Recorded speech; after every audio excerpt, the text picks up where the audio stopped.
Mga boss idol, magandang araw sa inyo. Panibagong araw na may panibagong video na naman ang ating tatalakayin ngayon. Tara na't pag-usapan natin ang balitang payag na nga daw ang mga fans ng Lakers na kunin si James Harden. At ang balitang ayaw pa rin nga daw ng Barangay Ginebra na tanggalin si Justin Brownlee. Pero bago nga natin yan umpisahan, introhan muna natin to.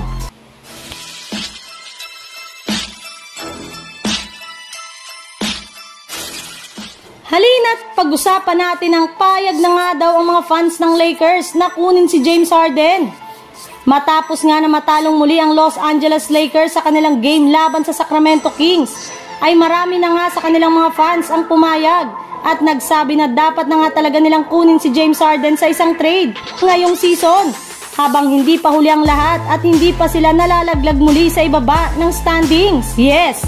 May ilan na nga ditong nagsabi na wala na nga silang problema kung i-trade man ng Lakers sa 76ers, sina D'Angelo Russell, Gabe Vincent at maging si Austin Reeves, dahil pare-pareho rin naman nga ang mga ito na sobrang nag-struggle sa kanilang shooting sa kanilang mga nagdaang laro. Kung sakasakali man nga daw po na makuha nila si James Harden, ay magkakaroon na nga sila ng isang legit na scorer, shooter at playmaker maliban kina LeBron James at Anthony Davis. Subalit kahit nga ganon, ay hindi pa rin naman nga magiging madali para kay Rob Pelinka at sa buong front office ng Lakers ang pagkuha kay Harden, dahil kakailanganin pa nga nilang maghintay hanggang December bago nila ma-trade ang kanilang mga manlalaro na bigyan pa lang nila ng bagong kontrata ng nagdaang off-season. Sa ibang balita naman, patungkol sa balitang ayaw pa rin nga daw ng Barangay Ginebra na tanggalin si Justin Brownlee. Katulad nga ng ibinulga ni Coach Tim Cone, ngayong linggo nga daw po ang ilalabas ng FIBA ang kanilang desisyon kay Justin Brownlee matapos itong magpositibo sa pinagbabawal na gamot ng nagdaang Asian Games. Sa ngayon nga ay hindi pa nila alam kung anong saktong parusa ang ibibigay ng FIBA sa kanilang import.